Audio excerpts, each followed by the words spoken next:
అందరికీ షలో. ఇప్పుడు చాలామంది క్రైస్తవులు క్రిస్మస్ అనే ఒక పండుగని ఆచరిస్తున్నారు.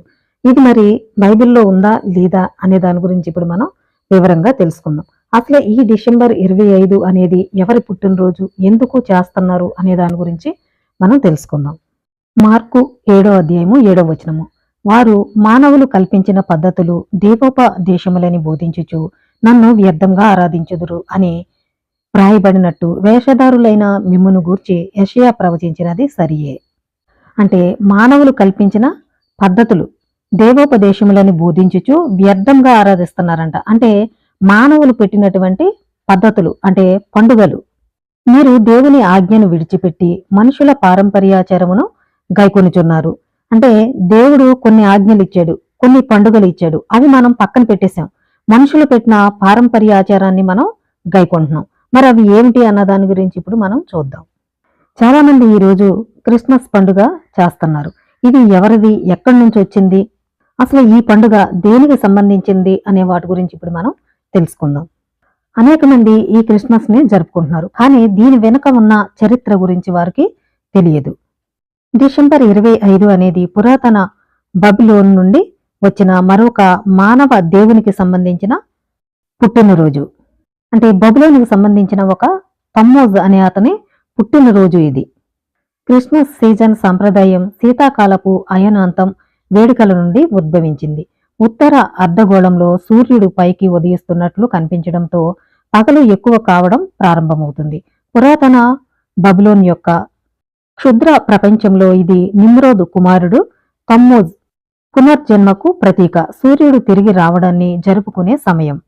అంటే బబులోన్లో ఉన్నటువంటి రాజు నిమ్రోద్ యొక్క కుమారుడు తమ్మోజు. అంటే నిమ్రోదే మళ్ళీ తమ్మోజులాగా పుట్టాడు అని ఇక్కడ చెప్పడం కూడా జరుగుతుంది. చరిత్ర ప్రకారం సెమిరామిస్ డిసెంబర్ 25న అతీంద్రియ శక్తుల ద్వారా గర్భం దాల్చి తమ్మోజ్ అనే కుమారుణ్ణి కన్నది. ఆమె భర్త నిమ్రోద్ మరణించిన తర్వాత ఆమె తమ్మోజును అతని పునర్జన్మ అని అనైతికంగా వివాహం చేసుకుంది. సెమిరామిస్ నిమ్రోద్ అనే బాబిలోనియన్ సిద్ధాంతాన్ని సృష్టించాడు. అతన్ని ఒక ఆత్మగా భావించి చనిపోయిన చెట్టు మొద్దు నుండి రాత్రిపూట ఒక సతత హరిత చెట్టు మొలకెత్తిందని, ఇది అతని ఆత్మ క్రొత్త జీవితాన్ని తీసుకువస్తుందని సూచిస్తుంది. ప్రతి సంవత్సరం అతని జన్మ దినోత్సవం సందర్భంగా డిసెంబర్ 25వ తేదీ అతను బహుమతులు అందించే సతత హరిత చెట్టును సందర్శించేవాడు. అంటే సెమిరామిస్ అతని భర్త నిమ్రోదు చనిపోయి ఒక చెట్టులో నుంచి సతత హరిత ఆత్మగా ఆమె గర్భంలోకి వచ్చాడు అని చెప్పి, ఆ కొడుకునే మళ్ళీ అతని భర్తే ఆమె గర్భంలో పుట్టాడని చెప్పి ఆ బిడ్డనే చేసుకుంది ఆ సెమిరామిస్. అతని పుట్టినరోజే ఈ డిసెంబర్ 25.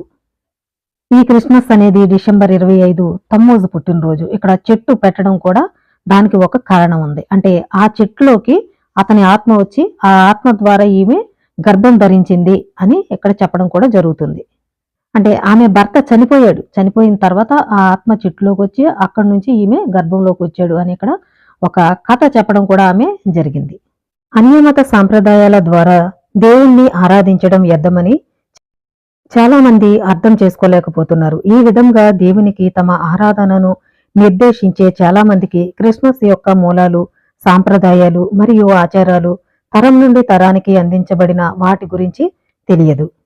అంటే చాలా మంది క్రైస్తవులు అనుకుంటున్నారు, మేము క్రిస్మస్ పండుగ చేసి దేవుని యొక్క పుట్టినరోజు మేము చేస్తున్నాము అని అనుకుంటున్నారు.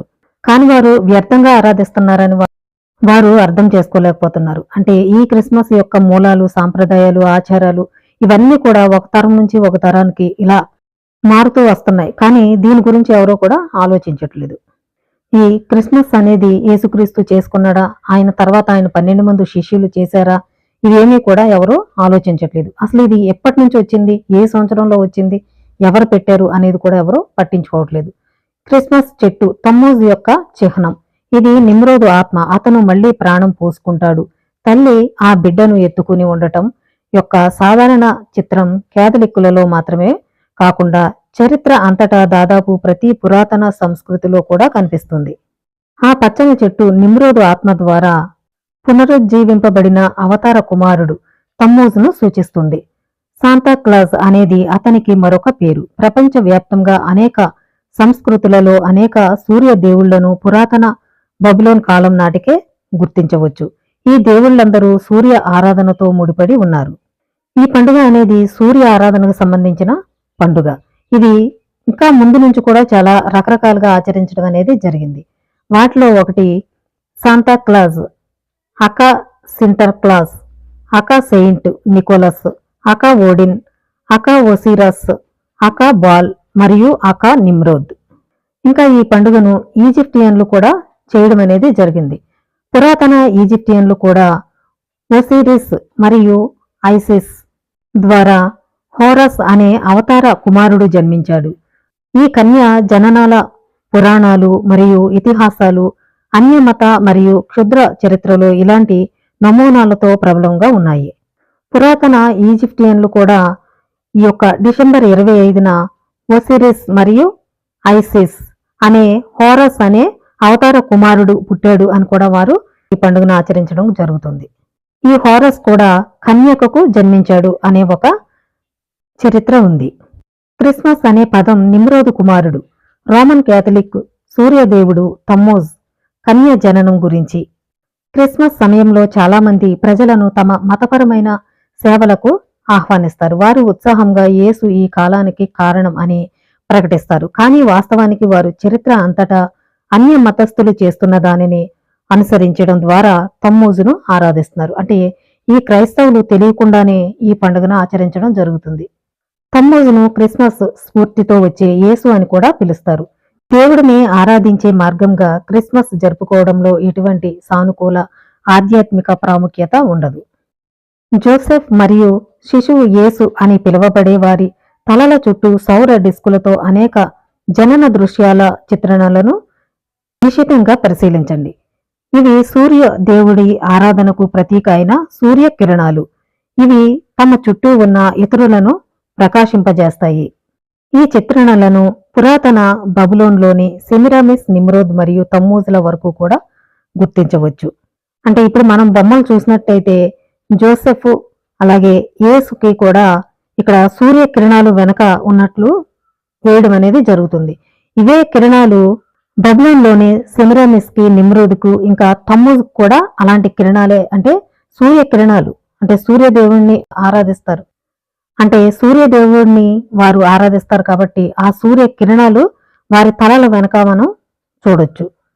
ఇదంతా కూడా రోమన్ చక్రవర్తి కాన్స్టంటైన్ చక్రవర్తి 325లో ఈ యొక్క పండుగలు, ఆదివారం ఆరాధన, క్రిస్మస్ ఇవన్నీ కూడా పెట్టడం అనేది జరిగింది. అందుకే మానవులు కల్పించిన పద్ధతుల్ని దేవోపదేశములను బోధించుచు నన్ను వ్యర్థంగా ఆరాధిస్తున్నారు అనేటువంటి వాక్యం ఈ క్రిస్మస్ చేసేవారందరికీ కూడా వర్తిస్తుంది.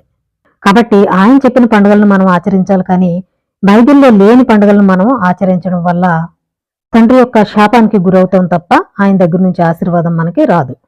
కాబట్టి మనం ఈ యొక్క గ్రంథంలో లేనివి మనం చేయకూడదు, ఉన్న వాటిని మనం తీసివేయకూడదు. అలా తీసినా కలిపినా మనం శాపగ్రస్తులం అవుతాము. కాబట్టి మనుషుల ఆచారాన్ని కాదు కానీ మనం నమ్మేది, మనం ఈ యొక్క తోరాని అంటే ఈ యొక్క గ్రంథాన్ని నమ్మాలి. గ్రంథంలో ఉన్న విషయాలు మనం పరిశీలించాలి. చాలా మంది పాస్టర్లకు కూడా ఈ విషయాలు తెలియదు, కాబట్టి ఇలాంటి అన్య ఆరాధన చేపించడం అనేది జరుగుతుంది. కాబట్టి చాలా జాగ్రత్తగా పరిశీలించండి. ఎందుకంటే యేసుక్రీస్తు ఎప్పుడు చనిపోయాడో ఎప్పుడు పుట్టాడో కూడా మనకి ఈ బైబిల్లోనే ఆధారాలు కూడా ఉన్నాయి. అవి తెలుసుకోవాలని అనుకుంటే మీరు పరిశీలించండి. ప్రకటన 22:18 ఈ గ్రంథమందున్న ప్రవచన వాక్యములను విను ప్రతివానికి నేను సాక్ష్యం ఇచ్చినది ఏమనగా, ఎవడైనను వీటిలో మరి ఏదైనాను కలిపిన ఎడల ఈ గ్రంథంలో వ్రాయబడిన తెగులు దేవుడు వానికి కలగజేయును. అంటే ఏదన్నా కలిపినా తీసివేసినా ఈ గ్రంథంలో ఉన్నటువంటి తెగుళ్ళన్నీ కూడా దేవుడు వారికి కలగజేస్తాడంట.